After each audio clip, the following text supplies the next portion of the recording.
All right, hey, what's going on, guys? Welcome to the next part of the portal material where we continue to now get better at understanding averages before we jump into more advanced cycle material and advanced entry material to get you even better what we do. So you are now understanding very, very clearly why averages work and why we're using them and what kind of additional information they're actually providing us, right? We understand now that as these averages kind of slope higher, they create a story around what price is actually doing, right? The most recent example we used was this one right here, as you guys know, right? We're basically on the daily, which for me is my validation cycle, right? The validation cycle, it started and already been very, very clear. And of course, I have it labeled here where accumulation MB simply means accumulation MB. Momentum MB is simply the momentum MB cycle, 1, 2, 3, 4. Oftentimes that's the expectancy, unless it fails or proves not to be as good or is wicky or it gets shitty. So you've already seen a little bit of the labeling, which we'll walk through again, because like I said, I want to teach you to also label your charts, which you'll also see in the webinars. But this is the example we saw, right? Where prices started to, again, prove bullishness through the fact that the MA started to slope higher. The slope of the MAs higher meant that there's basically a change in the way this thing is actually being demanded, and being demanded in a way that is different from how it was demanded before. And then as selling enters the market on an already bullish market, right, as enters, that selling is instantly bought up at the rising 5, 10, or 20. Again, those are the three I use. And right now we're going to talk about why for the move to continue, and those create those momentum MBs that move higher and higher and higher. And that's where you got to see literally now, a few videos of these in a row, you got to see this beautiful trade that came from that exact move. If I move down a little bit lower, you'll see the same concept of price moving higher, flushing out in reference to a momentum MB of a higher time frame, the flush out leading to new accumulation MBs, accumulation MBs, accumulation MBs, accumulation or momentum MBs, maybe even an FFMB, then momentum MBs that could act as potential further on entries. So again, this is the idea of how many entries do you truly have when provided with a market that might be delivering? And you can see the answer is, well, quite a few. And that led to a phenomenal market condition, a phenomenal delivery, and as a result, a very big gain on my account. And you're going to learn and walk through more of these examples soon. But now, in regards to the momentum time frame specifically, because that's where I'm mainly using this 5, 10, 20. And by the way, using the Mentific structure premium indicator, you can see I have it set up like this. You can make this a little bit more pronounced, maybe make it a little bit easier to see. I'll make it 33% for you guys so you can kind of see that light blue. But ultimately, I have this 5, 10, and 20, right? And those are the main ones I use. And now I want to get into a little bit more moving average based material for you guys so you actually understand kind of what's going on there. Now, here it goes, right? I'm personally most interested in the 10 and the 20, the 10 and 20 EMAs, and the brightly colored 5. Now let's talk about why. This helps me see if a move is too far or can be decent for a setup. And let's talk about why these MAs to start with. So before we even go further, I want you to mainly focus your entire perspective or your entire eyes and brain on this 10 and 20. The 5 I'll talk about in a second, because that is important, and I'll show you why it's important to me. But the 10 and 20 is what I really want you to think about right now. The easy reasons as to why we're using them and what's actually going on is, one, I tested them, okay? And this should be the answer to almost anything that you ever do in the market is, did you test? And if so, what were the results of your testing? So for me, with a lot of testing of multiple averages, of using everything under the sun, 50s, 200s, 100s, I've traded with everything on my chart to try and figure out what made the most sense to me, what made the most sense for the moves that I'm looking for. And for me, the 10 and 20 is it. And so the first answer is always is because I tested them and I've tested others. Okay. Now, the third, if we want to get into the actual whys, and I'm going to keep this quick because I don't think there's a reason for us to necessarily, break all this down in huge depth, because I want you to actually learn from the technicals and the charts rather than the potential, elusive reasons. But these are some of the reasons. They themselves, so the 10 and 20, are a vital part of many algos or investment philosophies in the market. So the simple answer to that is other people use it. And all I mean by this is that you guys probably heard that the market is algorithmic. There's institutions behind it. There's composite operators behind it, right? There's a lot of people buying and selling in this market. The reality of the market, as we kind of just discussed, is that in markets that truly trend, so kind of imagine a market that's trending in a very large way, and maybe the 10 or the 20 is kind of moving behind that market like this. The reality behind very, very large money that's behind a move is they will literally have orders or risk management practices even institutions like very, very large ones that simply say things along the line of, in the event that we're above a 10 or above a 20, now it's not always specified, but in the event that we're above it, continue to purchase or continue to hold. Because ultimately, we never know when a move can go. And they understand this too. They understand the value of something can continue to increase, even if it's not necessarily supposed to. And they also have things in place that say, okay, our protection on risk is that in the event that the stock or the move or the price goes below this 10 or closes below the 20 or sustains a move below the 10 or 20, that's where they want to get out. So ultimately, when you have a very, very large trending market, algos, investment philosophies, composite operators are all also operating under this idea of, if we start to fail some of these earlier averages, well, we ultimately don't want to be in this move anymore until later, unless we're very, very big investors with buy and hold like kind of scenarios, right? So ultimately, the way you can think about this, even in reference to MSTR here, is from this initial point where, let's say, institutions accumulated tons of positions and started this move higher. Since that point, the ultimate philosophy is, continue buying up or buying into new positions and holding on to positions until, let's say, we start to fail this 10 or the 20. So ultimately, this is going to continue its given move. Buyers are going to continue stepping in, somewhat continue stepping in until a real failure. And in the event of failure, that's going to lead to a market condition that is no longer worth being behind. And this is true for every single asset always, right? Like you can take a look at you can take a look at this in the past as well, right? So same investment philosophy, price starts to kind of get below those, and you get that major selling come in, and maybe that starts new accumulation from composite operators, but ultimately the selling comes in. So the very simple thing you want to understand is that the 10 and 20 themselves are a vital part of most algos, investment styles, and everything along those lines. It doesn't matter what time frame you're on, right? I'm going to talk about timeframes too in a second, but I want you to understand this. So like, for instance, if you're a fund and you're investing in something, maybe you're looking at a weekly or a monthly basis, right? And you're not necessarily looking at a chart. So I don't want you to think that investment people are like sitting there looking at the line. They're like, okay, if it gets below, we're going out. But they literally have fundamental readings that say something along the lines of, okay, this price over the last, X amount of months. So let me show you a weekly on, like, let's say NVIDIA or something, right? This is something that I've traded for a while. So in the event that they're looking at something like this, and let's say they're in this trade right here. Let's say they traded this thing and they're in this thing. Let me hide everything here. Let's just say they're in this thing and they bought a lot of this stock here, right? In their minds, what's ultimately happening is the price of NVIDIA continues to increase, right? They're not looking at the candlesticks necessarily, but what could be happening is, when they see prices at 134 and they compare that to their prior fundamental readings, which is that, hey, price about a week ago was at 139, price 2 weeks ago was at 142, last month it was at 147, 6 months ago it was at 137, 9 months ago it was at 128. The average around that falls around that 130. So for them, part of their risk management is to say something like, okay, if this stock or this price starts to get below 130, we're going to consider partialing out of our position, right? So even though they're not sitting there looking at the actual lines on the chart, kind of like we are, and using that to gauge whether we should take and extract edge out of something or not, what's actually happening is they're using these fundamental readings that are based on averages, right? They're thinking, okay, what did this thing do over the last 9 months? Oh, it's been around 120 up until like 150. So that means if price gets to around 124, 125, we probably want to start getting out. So what happens is, if you draw a line at like 124, 125, like right here, I'll make it very blue, right? What you're ultimately seeing is that if price starts to disprove its overall fundamental basis of continued accumulation and continued demand and starts to fail to these levels, then clearly institutions, big operators, composite operators are either going to start getting out or reaccumulating. That's why, as you can see, we start to fail. Either price just goes to shit or gets reaccumulated, at which point we then get another leg higher, and that's the leg higher that I want to trade, right? If you look in the past, when we start to fail, that either leads to new accumulation or for overall failure, which is what it led to here.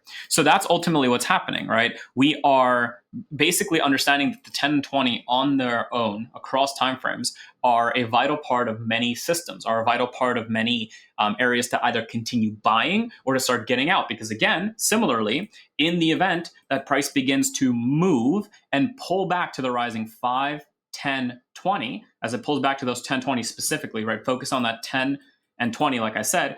As it gets to those 10 and 20s, what happens? Does it start to fail them, or do institutions continue buying up? Because where are institutions or composite operators going to continue to buy up something that's performing well at a price that is higher than where they got in before, potentially, right? But also on proof that there is sustained momentum behind the move. And as a result, when they do that, you get those continued moves, right? That's how moves are accumulated, held onto, taken over time, and then hopefully either partialed out on or begin to fail for new accumulations, for new entries for us, or completely fail down. So that's your reasoning for moving averages there.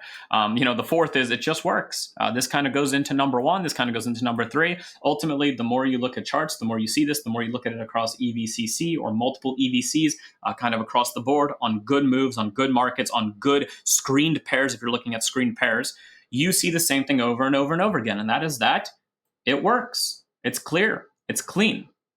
Number five, the reason I use these specifically is I want to see momentum. And these demonstrate momentum. This comes back to the earlier discussion we had, which is simply that when we see those begin to move higher with nothing else considered, that is directly a demonstration of buying up that is occurring. And because there's money that's buying up this thing and it's moving higher, it's literally a demonstration of pure momentum. Hence momentum MB. Hence the momentum cycle. Hence we want to look for this move to continue its given move because we know that overall validation is happening to the top side. 6, it creates a repeatable framework for entries that can happen close to anywhere, right? When you have something as simple, this is the importance of having a simple system that covers almost everything that you're doing that can be applied anywhere. When you have something that's somewhat simple, like a 10 and 20, and understanding where you are in reference to them, that creates something that's repeatable for you as a trader. And as a trader, one of the most important things that you do is have something that's repeatable enough so that you can look to extract edge out of it when it occurs. And that's exactly what 10, 20, and a brightly colored 5 or 10 and 20 do for you. And this is a very important point right here, this one right here. And this is going to finalize this part of this video.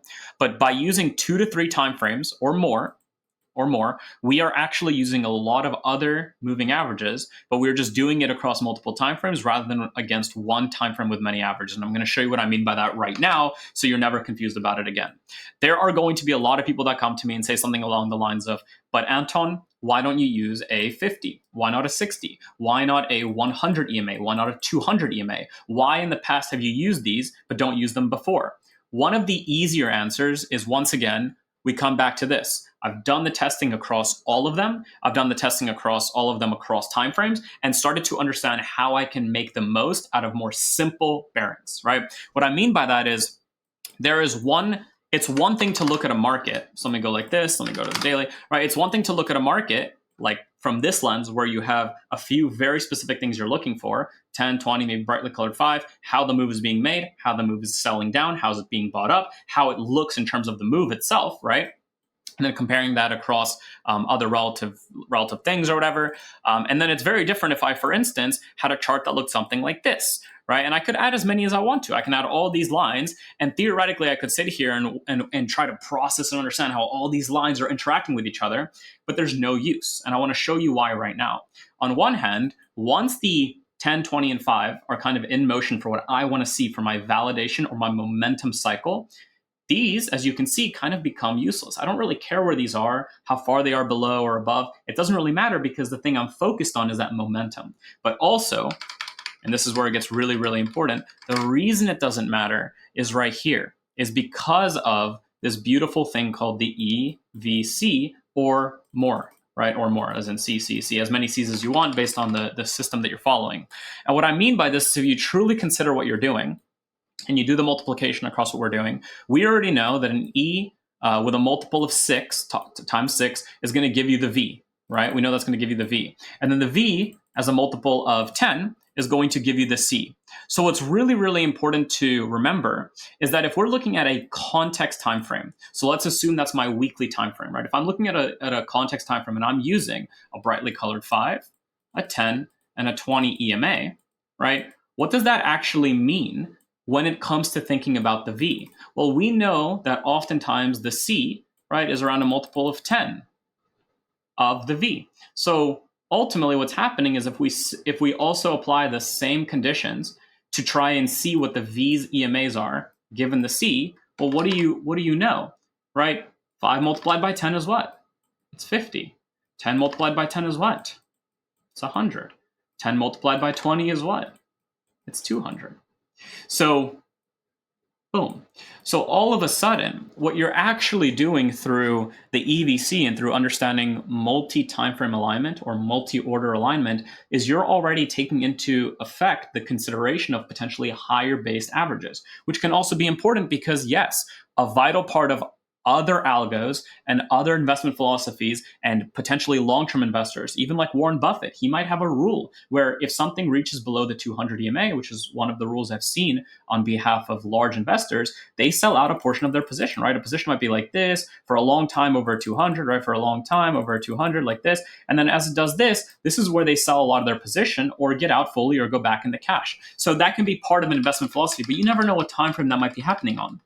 And those values could be important on some level, but we are not here to kind of sit in our charts and have every single average open. But what's cool is because we're using the EVC and because we're using a multi-time frame alignment, multi-order alignment of timeframes to see all this, what's actually happening is we're using these on a given time frame, but we're not using them because we've already taken care of them on a higher, right? So ultimately, if my context time frame isn't, let's say, moved into accumulation over the averages, well, then already I am not really considering the validation time frame because it hasn't lined up for the kind of move I'm looking for, right? So this is the beauty of the EVC the way we have it, right? So now what we understand is that a fake V that we're not even looking at already takes into account the 50, the 100, and the 200 because of our context timeframes 5, 10, and 20. Similarly, if we look at our V and we assume a 5, 10, and 20 on the V. So that's assuming, for instance, back to our example, MSTR, this is on the validation time frame. Here it is, the 5, 10, 20. What is that actually representative of on the E given a 6x multiple? Well, it means on the E, what we're technically looking at is 5 times 6, which is 5, 10, 15, 30, a 30 EMA. 10 times 6, a 60 EMA. 20 times 6, a 120 EMA. Or also simply put, a 20, a 50, 100, if you want to go back to like the simple numbers that are here. So what's happening is through this filtering of the same three averages across different EVCs, what we're actually doing, as you can see, is we're using some of these longer term trend averages to determine when it makes sense to start stepping down, because it's a demonstration of those orders holding up. So not only do you have the benefit of all of these things already being true, but you also have the benefit of having that true across multiple timeframes now, which, well, in essence, improves the actual cycles within which you end up trading, right? So, and this is, I'm gonna do a mini sidetrack here, but I saw a funny review. Let's put it that way. A very funny review online of MenTFX, so the place that you're right now, that said, I hate it. I don't get it because all he's doing is, sometimes he's using the 1020, but he said the 200 was important, but he's not using the 200 at all, and it's bullshit. And by the way, if you're watching this right now as part of the portal material, please take a break if you can and go and leave a nice review on the Trustpilot of mentfx.com. It's very helpful. It brings awesome people like yourself that are working through the course material like you are right now, and creates a phenomenal environment for everyone to actually grow in and improve in. Because oftentimes the people leaving stuff are the people that really disliked it, not the people that really liked it. If you're someone that likes it, please leave it. But ultimately what they said is like, you told me the 200 was important, but you're not using it. It's complete bullshit.